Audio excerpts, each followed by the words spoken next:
Assalamualaikum warahmatullahi wabarakatuh.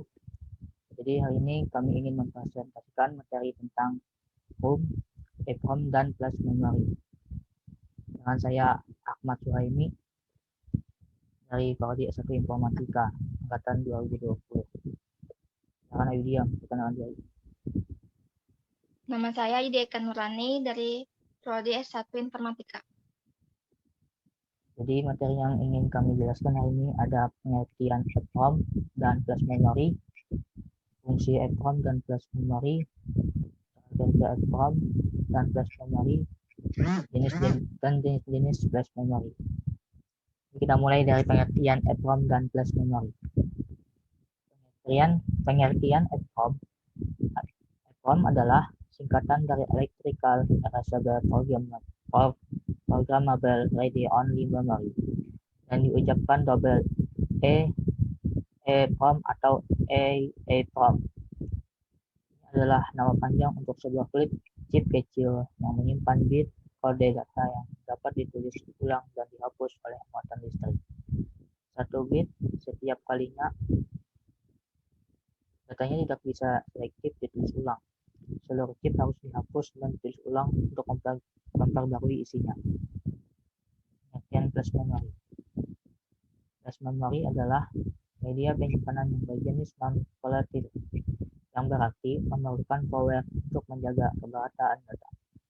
Flash memory hampir sama dengan EEPROM, Electrically Erasable Programmable Program.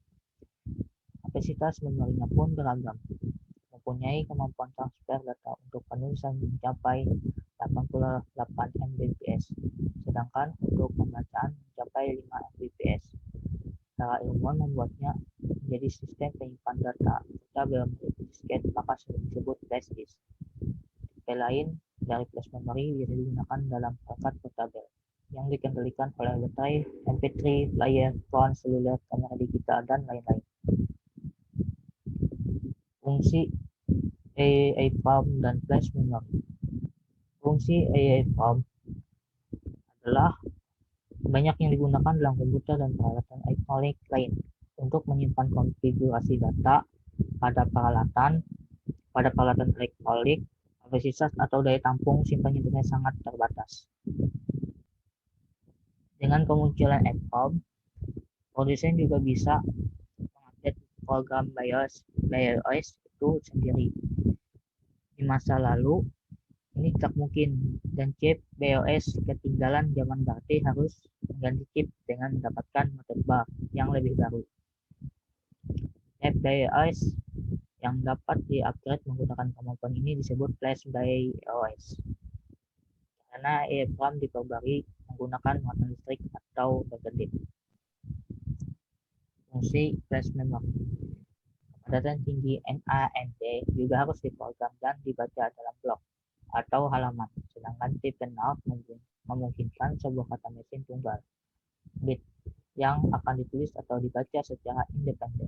Jenis NAND terutama digunakan dalam suatu memori, contohnya USB flash drive, solid state drive, and produk serupa untuk penyimpanan umum dan transfer data.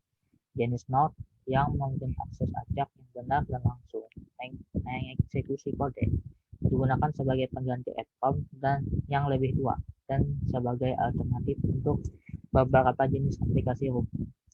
Namun, memori flash NOR dapat meniru ROM, terutama pada tingkat kode mesin. Pesaing digital banyak memerlukan ROM atau PLA. Struktur untuk kegunaan lain sering pada kecepatan jauh lebih tinggi dari memori flash bisa dicapai. NAND atau not flash memory ini juga sering digunakan untuk menyimpan data konfigurasi dalam berbagai produk digital. Sebelumnya, tugas ini dilakukan oleh EEPROM atau RAM bertenaga baterai statis. Silakan Ayudhya untuk menjelaskan cara kerja EEPROM dan flash memory. Cara kerja EEPROM. Cara kerjanya yaitu dengan menyalin data yang ada pada EEPROM ke sebuah mikroprosesor sehingga dapat dimonitor dan dilakukan perubahan pada beberapa bagian yang diperlukan. Data yang tersimpan di EEPROM bisa bertahan lama, bahkan sampai bertahun-tahun. Jadi, walaupun komputer dimatikan, data yang tersimpan tidak akan hilang. Walaupun begitu, jika terlalu sering melakukan perubahan pada isi itu, akan berpengaruh pada lapisan-lapisan insulaten oksida yang ada di dalamnya. Hal itu akan membuat IC ini menjadi tidak stabil data memorinya karena adanya tegangan-tegangan elektrik yang tidak normal. Cara kerja flash memory, yaitu konektor berfungsi untuk menghubungkan peripheral yang terdapat dalam flash disk ke pos USB untuk kemudian diakses oleh SO.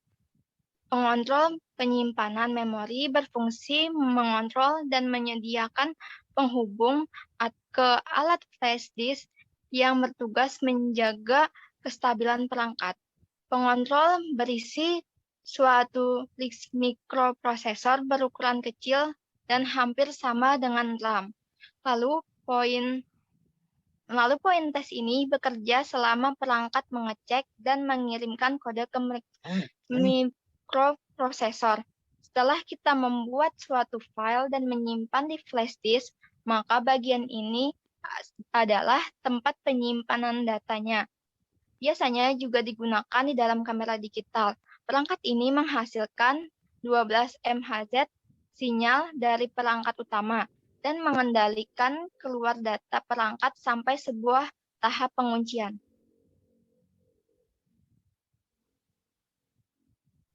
Lalu, lampu indikator berfungsi untuk menandai adanya transfer data atau adanya data yang dibaca dan data yang ditulis. Menandai apakah perangkat ada di dalam mode write protection atau tidak. Ruang kosong disediakan untuk tambahan satu flash memory dan dapat digunakan untuk menyimpan data lebih banyak lagi sesuai dengan kebutuhan.